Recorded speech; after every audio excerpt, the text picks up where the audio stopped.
Bà ngày nay nhom cặp bồ một thực ca hay thực ca trong cặp mong pro ấy khơi po là miền đời khơi po là miền trong máu đi mong cái hai mong mình cái hai mong po là miền đại thà thể hiện thầy đã chọn mình đặt trường cái năng miền là bùa miền này nó đi mong nhưng mà lo mà chẳng hạn mà lo đẹp luôn không học video liền đó vì bộ ấy anh ấy vì chia là bạch co rư co cái haiยุទ្ធសាស្ត្រអីមួយទៀតណាពួកនយោបាយគេនឹងស្អីខាងនាយករដ្ឋមន្ត្រីនឹងផ្សេងទៅខាងមេតាហ៊ាននឹងផ្សេងទៅហើយដល់ពេលយកមកធ្វើទុះមានទុះអីហ្នឹងវាចូលអា4ចំណុចដែរគឺនៅក្នុងកិច្ចព្រមព្រៀងនៅគេហៅថាប្រទេសម៉ាឡេនឹងទៀតណាដែលកិច្ចព្រមព្រៀងបានព្រមព្រៀងគ្នាហើយរឿងដោះមានដល់អីហ្នឹងណាឥឡូវមកធ្វើជន់មានយន់អីណាដាច់គេណាទៀតណាអញ្ចឹងអានេះជាក្តីបារម្ភឬក៏ការព្រួយបារម្ភរបស់យើងនោះវាពាក់ព័ន្ធទៅនឹងការដោះលែងនោះការដោះលែងវិរៈកងទ័ពយើងទាំង18នាក់នោះដែលមានព័ត៌មានច្បាស់ចេញមកនិយាយថានឹងដោះលែងនៅថ្ងៃទី12វិច្ឆិកាឆ្នាំ2025ណាដល់អញ្ចឹងទៅធ្វើឲ្យគេហៅថាមានការព្រួយបារម្ភក៏ប៉ុន្តែនេះជាការព្រួយបារម្ភរបស់ខ្ញុំឯណានឹងសូមអធិស្ឋានប៉ុន្តែក៏បងប្អូនទាំងអស់គួរតែគិតមើលទៅថាថៃវាមានល្បិចកិច្ចការខ្លះណាដល់ពេលវាមានល្បិចកិច្ចការហ្នឹងទៅវាអាចណាវាអាចធ្វើឲ្យគេឈប់ដោះលែងដល់អីទៅអាណិតវិរៈកងទ័ពយើងនៅ13នឹងដល់តាមគ្រួសារប្រពន្ធកូនឪពុកណាអីហ្នឹងគឺយើងខ្លោចចិត្តមែនតើខ្លោចចិត្តមកនឹងខ្លោចចិត្តមែនតើដល់អញ្ចឹងដល់លើព័ត៌មានហ្នឹងមកធ្វើឲ្យអារម្មណ៍ខ្ញុំអត់សុខសោះបាទអត់សុខឥឡូវខ្ញុំសូមធ្វើការបកប្រែណាធ្វើការបកប្រែតទៅនឹងមានគេហៅថា page 2 page ធំណាហ្នឹងហើយឥឡូវខ្ញុំសូមបកប្រែវិញទៅហ្នឹងហើយខ្ញុំសូមធ្វើការបកប្រែត្រួសហ្នឹងហើយព្យាយាមបកប្រែណាសូមអធិស្ឋានផងតែបើតាម page នេះគេហៅថា page ផ្លូវការហ្នឹងណាជា page ផ្លូវការរបស់គេហៅថាទាហានជើងគោកឬក៏កងទ័ពជើងគោកហ្នឹងហើយគេដាក់ថានៅថៃត្រៀមដោះលែងណាថៃត្រៀមដោះលែងគេហៅថាឆ្លើយសឹកកម្ពុជា18នាក់ហើយឆ្លើយសឹកក៏បានឬក៏អ្នកទោសសង្គ្រាមហ្នឹងឯងអ្នកទោសសង្គ្រាមកម្ពុជាហ្នឹងចំនួន18នាក់នៅត្រង់ណានៅត្រង់គេដោះលែងហ្នឹងគឺនៅត្រង់គេច្រកព្រំដែនបានផាកាតណាបានផាកាតនៅថ្ងៃទី12វិច្ឆិកាណាពី12វិច្ឆិកានេះអញ្ចឹងគេប្រើពាក្យនេះ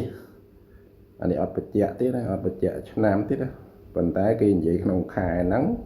អញ្ចឹងនៅពេលហ្នឹងវាត្រូវហើយវាអាចថ្ងៃ12ខែវិច្ឆិកាឆ្នាំ2025ហ្នឹងហើយ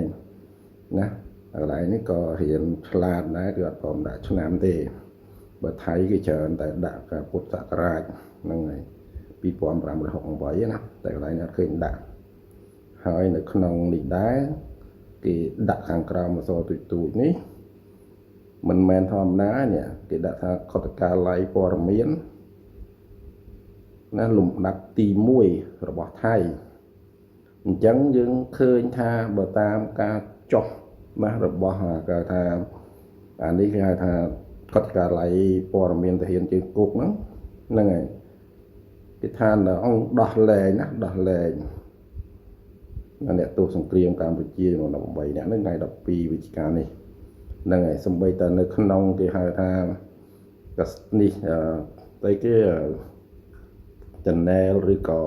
គេហៅថាព័ត៌មានរបស់ Donation Thailand ហ្នឹងក៏គេបាននិយាយយ៉ាងដូចគ្នាហ្នឹងហើយគេនិយាយដូចគ្នាប៉ុន្តែនៅក្នុងនេះវាអត់មានបញ្ជាក់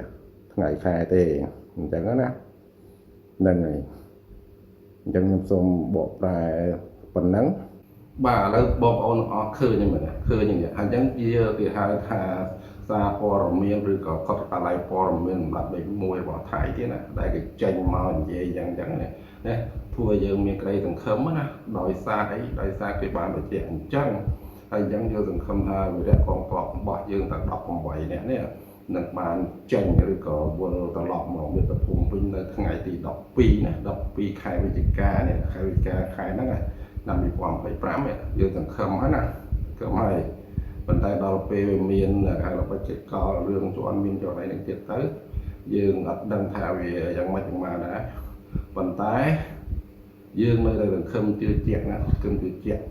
ទៅលើកិច្ចព្រមព្រៀងសន្តិភាពដែលប្រព្រឹត្តធ្វើឡើងនៅថ្ងៃទី26តុលាឆ្នាំ2025កន្លងមកនេះនៅប្រទេសម៉ាឡេដែលមានសាក្សីសំខាន់ហ្នឹងគឺប្រធានាធិបតីអាមេរិកណាដូណាល់ត្រាំហើយនឹងនាយករដ្ឋមន្ត្រីរបស់ប្រទេសម៉ាឡេហើយជាប្រធានប្រវេណរបស់អាស៊ានណាអញ្ចឹងយើងសង្ឃឹមថាថៃមិនអាចគេហៅថាលុបបំបាត់នៅកិច្ចព្រមព្រៀងនឹងបានទេយើងសង្ឃឹមថាអញ្ចឹងចោះហ្នឹងហើយវីដេអូហ្នឹងគឺមានតែប៉ុណ្្នឹងទេអត់ចង់និយាយអីវែងឆ្ងាយទេដោយសារអីដោយសារតែកាលពីថ្ងៃហ្នឹងគឺខ្ញុំមានការព្រួយបារម្ភការព្រួយបារម្ភហើយក្នុងនឹងដែរក៏នៅតែមានសង្ឃឹមណានៅតែមានសង្ឃឹមទេអញ្ចឹងសូមបញ្ចប់វីដេអូត្រឹមនេះចោះហើយសម្រាប់បងប្អូនយើងទាំងអស់គ្នាមើលវីដេអូខ្ញុំមិនហើយជួយវិភាគតិចទៅនឹងជួយវិភាគពិចារណាតិចទៅតើតើនឹងថៃធ្វើអ្វីកិច្ចកលឬក៏មានគេហៅនយោបាយទៅក្នុងអកគេឬយ៉ាងណាមួយនោះព្រោះឯងមានតែហ៊ានជន់ណាតែហ៊ានមកជន់មានតែជើងមានរបួសអីហ្នឹងសូមបងប្អូនពិចារណាមកហើយជួយខមមិនប្រាប់ថាតើវាជាអ្វីកលយ៉ាងម៉េចហើយចំពោះបងប្អូនទាំងអស់នៅតែមានសង្ឃឹមដូចខ្ញុំអត់ថាវីរៈកងទ័ពយើងទាំង18នាក់នេះនឹងវិលត្រឡប់មកមាតុភូមិរបស់យើងវិញនៅថ្ងៃទី12វិច្ឆិកាឆ្នាំ2025ណាប្រហែលថ្ងៃទៀតនេះថ្ងៃនេះថ្ងៃ10ណា10 11 12ហ្នឹងហើយនៅ2ថ្ងៃទៀតហ្នឹង2ថ្ងៃទៀតបាទអញ្ចឹងសូមបញ្ចប់